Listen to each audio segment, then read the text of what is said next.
Halo, halo, selamat malam semuanya. Terima kasih Bukalapak untuk mengundang saya hari ini. Kita akan ngomongin naskah film, bukan ngomongin setan. Jadi karena 2 tahun belakangan ini aku kemudian dilabeli sebagai penulis film setan, ya kan? Sebenarnya mulai karir tahun 2011, waktu itu 2010 akhir, waktu itu aku masih semester 3 kuliah. Saya kuliah nggak di sekolah film, saya kuliah di kriminologi. Kriminologi cuma ada di Universitas Indonesia tentunya. Jadi saya kuliah dari kriminologi UI yang kemudian tiba-tiba seorang produser waktu itu Lola Amaria datang ke aku terus bilang, "Le, aku mau bikin film." Dia tahu dari mana karena saya sebelumnya nulis novel dan dia bilang saya punya storytelling yang bagus. So abis itu dia ngajak bikin sebuah film yang sebenarnya kalau di kriminologi itu kita sering ngomongin hal itu. Jadi film pertamaku waktu itu semester 3 kuliah itu ngomongin tentang lesbian, gay, biseksual dan transseksual. Nah, lesbian, gay, biseksual, transseksual tiba-tiba dari satu film pendek terus Mbak Lola nawarin buat bikin 10 film pendek jadiin satu jadi omnibus waktu itu karena omnibus 2010-2011 lagi hits-hitsnya. Akhirnya muncul pertama kali dan belum lulus kuliah tiba-tiba aku jadi penulis skenario film. Oke? Dan akhirnya setelah itu saya jadi penulis skenario film. Jadi sudah seperti takdir menulis skenario film jadi seperti takdir akhirnya. Film kedua masih tentang cinta-cintaan, terus kemudian film Jejak Dedari itu sebenarnya belum tayang tapi sudah ditayangkan secara personal sebenarnya private saja. Jadi belum tayang di bioskop. Risetnya 2 tahun waktu itu dan itu cerita tentang Bali. Terus Adriana, terus habis itu ada film anak dan tiba-tiba film horor. Oke, jadi kenapa bermulai dari film horor? Ini film-filmku, kenapa film horor? Jadi sebenarnya basicnya aku selain penulis adalah researcher karena kita kuliah di kriminologi. Tahun 2014 aku ingat banget aku datengin ke manajerku waktu itu dan aku bilang boleh nggak dapat project nge-research, meneliti sesuatu karena aku basicnya suka banget sama SPSS, suka statistik dan suka ngitung-ngitung. Jadi akhirnya aku minta project research dan dia bilang terserah mau research apa. Oke, gue pengen lihat formula film laris. Jadi akhirnya kita research tentang film laris. Ini metode penelitian dan benar-benar memang meneliti, cuman karena habis itu nggak punya tim, jadi penelitiannya penelitian sendiri, penelitian kuantitatif sendiri. Waktu itu aku cuman pakai dengan 50 sampel, 50 film terlaris dari 2012 sampai 2014 kuarter 1 waktu itu. Terus habis itu akhirnya aku bilang ya udah biar agak mudah karena ini juga masih pra research sebenarnya, belum benar-benar research yang mumpunin. Akhirnya aku bilang kita pakai identifikasi aja deh gitu kan. Pakai identifikasi aja metodenya dengan analisa dari sampelnya. Waktu itu sampai tahun 2014 periode awal itu film horor belum sebanyak sekarang. Tapi selalu ada dan dia selalu masuk dari jajaran film laris sebenarnya. Jadi dari 50 itu ada 11 film laris yang masuk box office dan itu genrenya adalah horor. Tapi gak pernah ada film horor yang masuk peringkat dari 1 sampai 3. Jadi sampai tahun 2014 gak pernah ada film horor yang kemudian box office dari peringkat 1 sampai 3. Pasti walaupun dia box office, paling box office di peringkat 5 ataupun ke bawah. Dan kemudian akhirnya aku nyari formulanya. Oke, kalaupun dia laris masuk box office, apa sih sebenarnya yang harus ada dalam formula film horor waktu itu? Dan kita gabungkan sama formula drama yang laris. Contohnya waktu itu sampai 2014 formula laris itu selalu dihasilkan dari karya yang sebelumnya sudah ada. Makanya tahun 2000, aku ingat banget 2014 dulu kalau kita ke Gramedia tiba-tiba kita bisa ketemu 3 produser lagi nyari buku laris. Jadi kayak oke, mereka kemudian melakukan adaptasi. Tapi belum pernah ada yang melakukan adaptasi dari buku horor. Jadi jarang sekali waktu itu yang melakukan adaptasi dari buku horor. Terus kemudian aku dulu pendengarnya homogenik. Homogenik tiba-tiba hilang. Dan kemudian Risa bikin sendiri, Risa Saraswati bikin sendiri. Akhirnya saya itu rutin datang ke tempat-tempat Risa kemudian bikin konser. Ketika itu kemudian aku ngitung berapa banyak orang yang kemungkinan datang ke konser Risa adalah penonton film Indonesia. Oke, ini banyak loh penonton film Indonesia yang ada di konser Risa. Karena Risa bukan cuma ngejual tentang setan, bukan cuma ngejual tentang dia anak indigo, tapi dia kemudian bikin karya lain seperti novel dan lagu dari pengalaman-pengalamannya dia bersama hantu-hantu itu. Terus kemudian akhirnya aku datang waktu itu ke Risa, 2000 setelah research terus kita bikin formula dan aku bilang aku mau ngambil bukunya Risa. Waktu itu gue siapa sih, gue gak punya duit sebenarnya ya kan. Tapi kemudian akhirnya aku beraniin diri nyamperin Risa waktu itu ke Bandung dan bilang bahwa aku pengen filmin film kamu. Oke, dia gak langsung say yes karena dia bilang, Lele izin dulu aja. Ya boleh izinnya sama siapa ya Teh ya? Selain sama kamu. Sama setannya. Oke. Gue suruh izin sama Peter. Terus gue oke. Ini ada Peter di sini. Ada. Aku ngomong langsung aja boleh gak sekarang sama Peter? Peter aku mau izin boleh gak ya Peter ya? Aku niatannya baik loh Peter gitu kan. Nah, terus entah kenapa Peter ngizinin ya kan. Ya begitulah ya kan. Nah, pokoknya Peter ngizinin. Dan akhirnya aku bilang oke, kan niatanku baik tapi sebenarnya aku gak punya uang. Aku harus cari produser sebenarnya yang kemudian berani untuk filmin filmnya Risa ini. Tapi yang penting boleh ya Teh? Ya boleh. Akhirnya waktu itu aku bawa ke MD.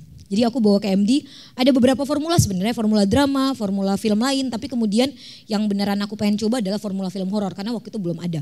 Dan akhirnya aku bilang sama MD, ini kalau gak 1 juta, itu karir gue sebagai peneliti hilang sih gitu. Karena udah kita hitung kan, ini pasti 1 juta. Di 2016 lo tayangin pasti 1 juta. Karena sudah kita forecast waktu itu, udah aku forecast waktu itu bahwa itu akan jutaan. Dan tapi dengan satu syarat bahwa tidak plek-ketiplek dengan sama kayak bukunya. Kasih aku kesempatan buat masukin formula yang sudah aku research. Akhirnya MD membuka hal itu, membuka peluang itu. Dan akhirnya kita kemudian memilih apa saja yang bisa kita masukkan dan yang tidak kita masukkan sesuai dengan formulaku. Oke, dan 2,7 juta penonton. Jadi setelah itu 2,7 juta penonton. So setelah ini pasti habis itu Danur 1 2,7 juta, Danur 2 tapi cuma 2,6 kalau nggak salah. Tapi it's good buat sequel film horor sebenarnya. Dan kemudian kita nanti akan ngeluarin spin-off Danur yang lain. Tapi kenapa sih kemudian sebenarnya suka horor tuh intinya dari sini doang. Saya suka ngitung soalnya. Horor tuh matematika banget. Horor tuh abis itu matematika abis, bukan cuma tentang penontonnya bisa kita hitung ya. Tapi selama nulis horor itu aku menghitung setiap ketakutan. Karena abis itu ketakutan itu kita create sih. Kita benar-benar create. Ketakutan itu enggak real sebenarnya. Ketakutan tuh ada di otak sebenarnya. Jadi kemudian kita harus meng-create bagaimana selama orang nonton film horor itu mengalami ketakutan yang kemudian sama. Karena sebenarnya orang-orang yang suka nonton horor itu adalah sensation seeking. Mereka suka seperti naik roller coaster. Roller coaster kan habis itu nggak ada kan yang cuman dreng gitu. Pasti kan habis itu kayak ke bawah, ke atas dan itu sudah by system. Sudah by system dan makanya sebelum nulis horor pasti aku menghitung dulu. Aku menghitung setiap ketukannya. Di ketukan itu dia harus takut.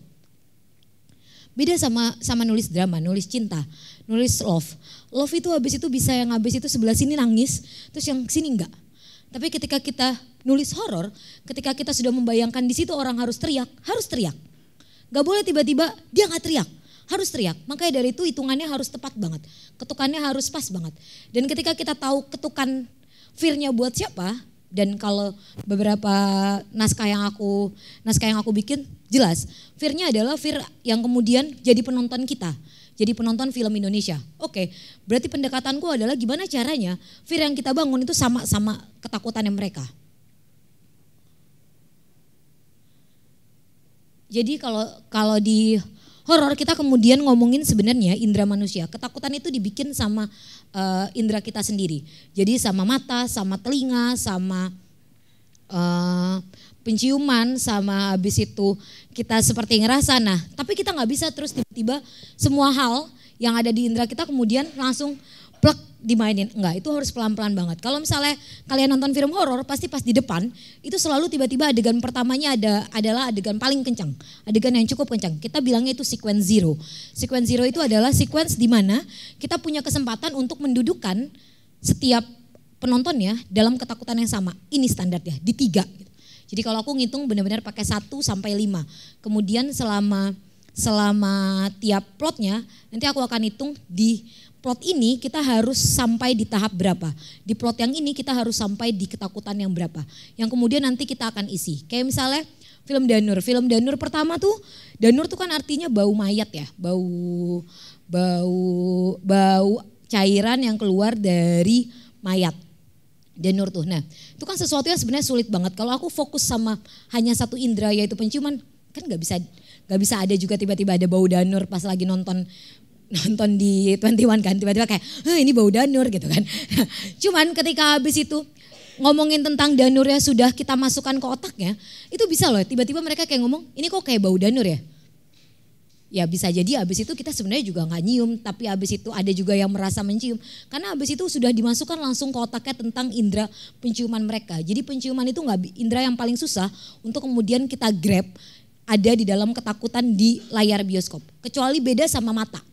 Beda sama indera mata. Mata kemudian ngomongin image, ngomongin bagaimana kemudian ketakutan itu ditampilkan sama sosok, ditampilkan sama setting tempat, ditampilkan sama ketakutan pemainnya. Nah itu baru abis itu langsung adalah ibaratnya senjata pertama kita. Mata tuh senjata pertama, senjata yang paling ampuh. Tapi kita gak boleh pas awal banget, baru di plot pertama gitu terus kita masukin langsung ngelihat setannya. Itu berikutnya setannya gak akan serem. Kalau yang pertama tiba-tiba langsung kelihatan kayak hai gue kuntilanak gitu kan, kayak ya gak serem juga kali gitu kan. Kita gak bakal langsung ketakutan sampai kayak gitu. Kemudian kelima indera dalam tubuhku selalu coba dibangun ketika lagi nulis horor. Apakah ketika habis itu nulis adegan ini, itu indera bagian sentuhan tuh kerasa atau enggak? Jadi ketika karakternya ketakutan, dia merasa bahwa ada angin lewat, itu habis itu penonton juga harus merasa bahwa seperti ada yang lewat di sampingnya dia. Dan itu sebenarnya susah banget kalau misalnya sebelum itu kita nggak bridging sama sesuatu. Jadi makanya kenapa aku bilang itu semua matematika banget. Itu semua matematika sekali. Dan karena aku suka matematika, jadi aku sebenarnya menikmati nulis horor. Oke, jadi basicnya waktu itu pernah ada sebuah jurnal di luar, disertasi sebenarnya. Kalau di Indonesia jarang banget orang neliti ngomongin tentang film horor, ngomongin tentang psikologikal ketakutan dalam film horor. Tapi di luar tuh ada beberapa orang yang kemudian memang meneliti tentang hal itu.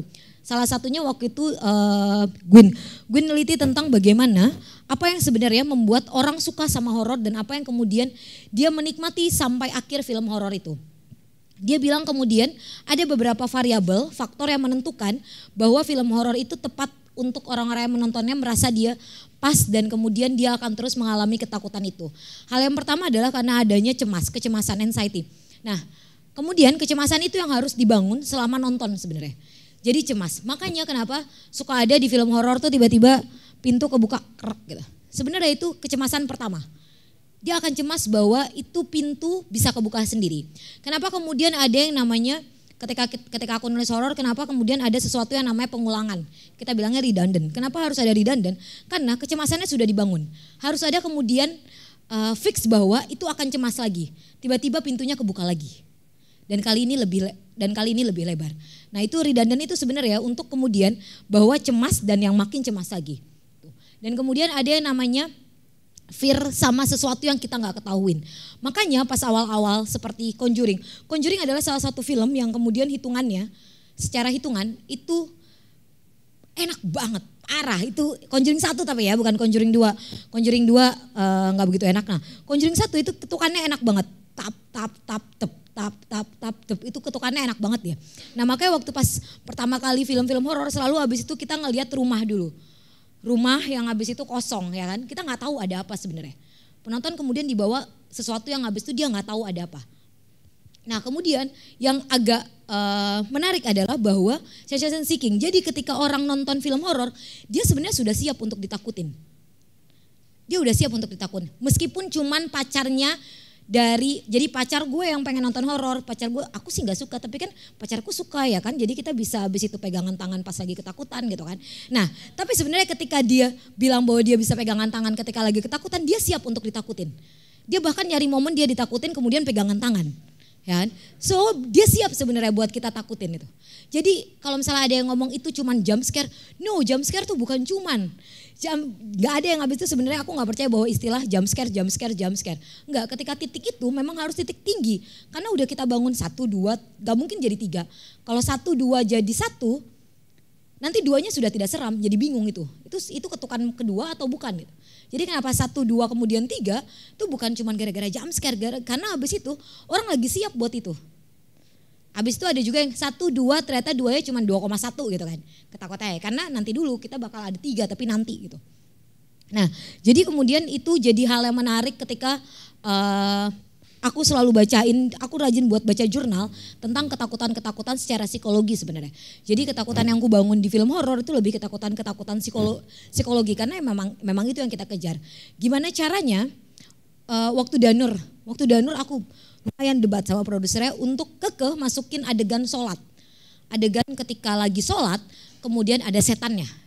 Nah hal itu karena di film horor itu akan ada retention, orang akan nonton lagi. Karena ketika nyampe rumah dia buka pintu dia masih ingat sama itu. Dan kalau kita mau bikin ingat sama itu harus sesuatu yang habis itu dekat sekali sama kita. Makanya ketika habis itu aku bikin sholat itu dekat sekali gitu kan. Orang tiba-tiba jadi takut buat nengok terus pas lagi kayak atahiyat terakhir terus tiba-tiba ada setannya di sini. Itu Danur 1. Danur 2 gue gak bikin yang sama lagi. Gue bikin lagi zikir terus setannya juga ikut zikir. Ya kan? Jadi kayak habis itu bahkan kayak dapat banyak mention waktu itu dari banyak orang kayak habis itu males jam 2 malam sholat malam buat zikir gitu kan.